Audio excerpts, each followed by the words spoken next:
శుక్లాంబరధరం విష్ణుం శశివర్ణం చతుర్భుజం ప్రసన్నవదనం ధ్యాయేత్ సర్వవిఘ్నోపశాంతయేత్ అపార కరుణా సింధుం జ్ఞానదం శాంతరూపిణం శ్రీచంద్రశేఖర గురుం ప్రణమామి ముదాన్వహం. హర నమ పార్వతీపతయే హర హర మహాదేవా. தென்னாடுடைய சிவனே போற்றி, எண்ணாட்டவர்க்கம் இறைவா போற்றி, తిరుచిట్రంబలం. శ్రీమాత్రే నమః. శ్రీ గురుభ్యో నమః. శివానుగ్రహం పొందిన 63 మంది నాయనార్ల గురించి మన ఛానల్లో వరుసగా అనుభవిస్తూ వస్తున్నాం. అందులో సుందరమూర్తి నాయనారు వారు ఈ యొక్క 63 మంది నాయనార్ల గురించి వివరిస్తూ తిరుక్కురిప్పు తొండర్ నాయనార్ గురించి వివరిస్తూ ఉన్నారు. ఈ తిరుక్కురిప్పు తొండర్ నాయనారు కాంచీ మహాక్షేత్రంలో జన్మించారు. కాంచీ నగరం గురించి చెప్పాలి అంటే సప్త మోక్షపురంలో ఒకటి కాంచీపురం. ఆ యొక్క కాంచీపురంలోనికి ప్రవేశించినంత మాత్రం చేత మోక్షం కలుగుతుంది. ఆ కాంచీపురం క్షేత్రంలో ఏకాంబరేశ్వర స్వామి వారు, అమ్మ కామాక్షి ఉన్నటువంటి క్షేత్రం. కాంచీపురానికి ఇంతటి వైభవం ఎలా వచ్చింది అంటే, ఒక స్త్రీకి చూడండి, ఒక పట్టు వస్త్రాన్ని ధరించి అనేక బంగారు ఆభరణాలు ధరించి ఉన్న స్త్రీకి అందమేంటి? బొట్టు. బొట్టు లేకపోతే ఎంత బంగారు ఆభరణాలు ధరించినా, పట్టు వస్త్రాన్ని ధరించినా చూడడానికి మంగళకరంగా ఉంటుందా? ఉండదు. బొట్టు స్త్రీకి ఎంతటి మంగళకరమో అలాగా కాంచీపురం అనే స్త్రీకి బొట్టు లాంటిది కామాక్షి అన్నారు మూక పంచశతిలో మూక కవి గారు. కంచన కాంచీతిలకం కరద్రుత కోదండ బాణ శృణిపాసం కఠిన స్తనభరణంబ్రం కైవల్య ఆనంద కందమవలంబే. కంచన కాంచీ తిలకం, కాంచీ నగరానికి తిలకం వంటిది అమ్మ కామాక్షి. అటువంటి కామాక్షి అమ్మవారు కరద్రుత కోదండ బాణ శృణిపాసం, ఒక చేత్తో చెరుకు విల్లు, మరొక చేత్తో బాణాలు, పుష్పబాణాలు, మరొక చేత్తో అంకుశము, మరొక చేతితో పాశము, ఇటువంటి రూపంతో అమ్మవారు తిరిగేటువంటి క్షేత్రం కాంచీపురం.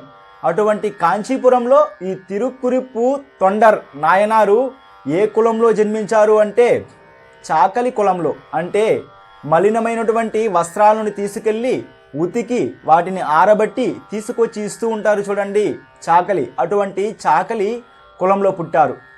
వీరు ఏ కులంలో పుడితే ఏముంది, నిరంతరము కూడా శివనామాన్ని జపిస్తూ రుద్రాక్షలు ధరించి యొక్క విభూతిని ధరించి నిరంతరము కూడా శివనామస్మరణతో జీవిస్తూ ఉండేవారు.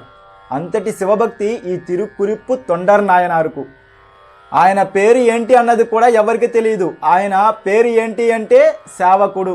ఎవరికి సేవకుడు? శివభక్తులకు ఏ సమయంలో ఏది కావాలో అది అందించే సేవకుడు అన్నది ఈ యొక్క పేరు యొక్క అర్థం. తిరుక్కురిప్పు తొండర్ నాయనార్. ఈయన శివభక్తులు కనబడితే చాలు దగ్గరకు గబగబా వెళ్ళి వారి పాదాలకు నమస్కరించి, అయ్యా నేను ఒక చాకలివాణ్ణి, మీ యొక్క వస్త్రాలు చాలా మలినంతో ఉన్నాయి, వాటిని నాకు ఇస్తే నేను తీసుకెళ్ళి శుభ్రంగా ఉతికి ఆరబెట్టి మీకు కావలసినటువంటి సమయంలో తీసుకొచ్చి మీ దగ్గర చేరుస్తాను అని శివభక్తులకు ఇలాంటి సేవను కొనసాగిస్తూ ఉండేవారు. దానికి డబ్బులేమీ తీసుకునేవాడు కాదు. తన యొక్క వృత్తిని చేస్తూ కూడా ఇలాంటి శివ కైంకర్యంగా తన యొక్క సేవను అందిస్తూ ఉన్నాడు శివభక్తులకు. మరి ఇలాంటి భక్తిని లోకానికి తెలియజేయాలి అని పరమేశ్వరుడు ఏం చేశాడు అంటే ఒక వృద్ధ శివభక్తుడి రూపంతో వచ్చాడు.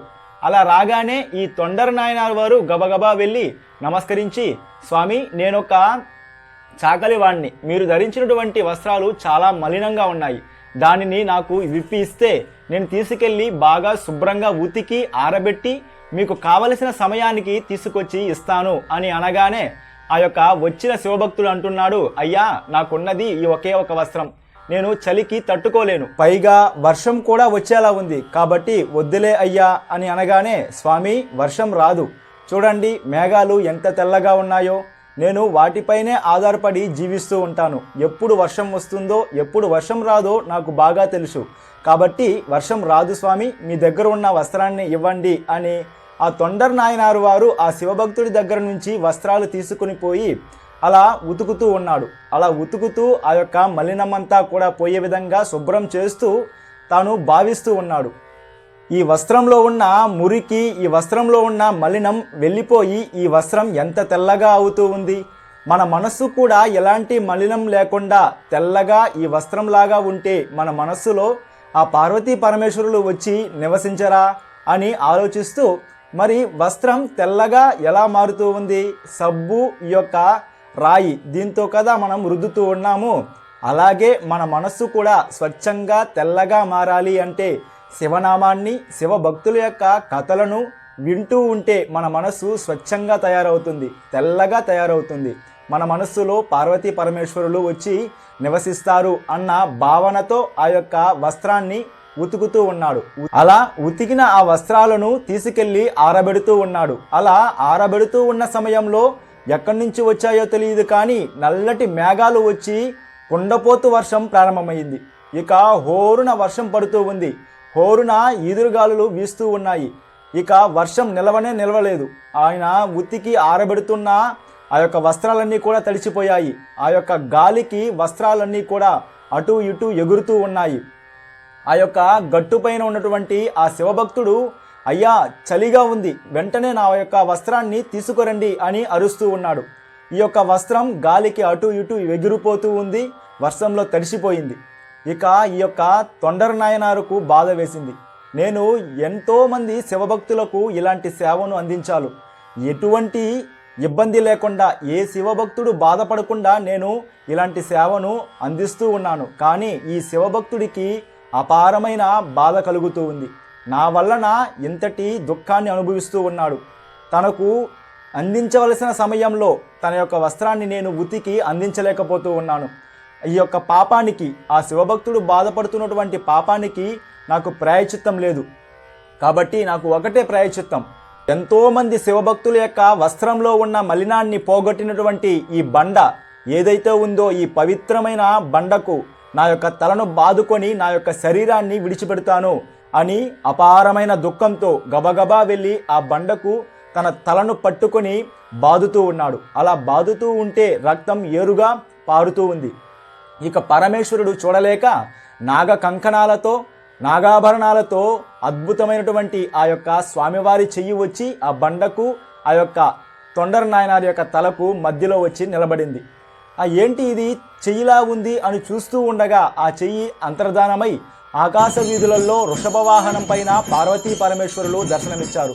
ఓ తొండర నాయనార్, నీవు బాధపడకు, నీ యొక్క భక్తిని ఈ లోకానికి తెలియజేయడం కోసమే నేను ఇలాంటి లీలను ప్రదర్శించాను. నీవు మా యొక్క అపారమైన భక్తులు, నాయనార్లు, 63 మంది నాయనార్ల యొక్క వరుసలలో నీవు కూడా ఒక నాయనారుగా ఈ లోకంలో పిలువబడుతావు అని ఆ యొక్క తిరుక్కురుప్పు తొండర నాయనారు వారికి వరమిచ్చి స్వామివారు అంతర్ధానమయ్యారు.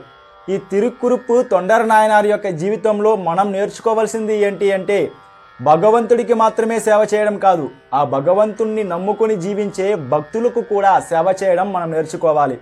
భగవంతుడికి సేవ చేస్తే భగవంతుడు ఎంతటి సంతోషాన్ని పొందుతాడో అంతకన్నా 1,000,000 రెట్లు సంతోషం పొందేది ఎందుకు అంటే, ఆ భగవంతుణ్ణి నమ్ముకొని జీవించే వారి ఆ యొక్క భక్తులను సేవించడం ద్వారా.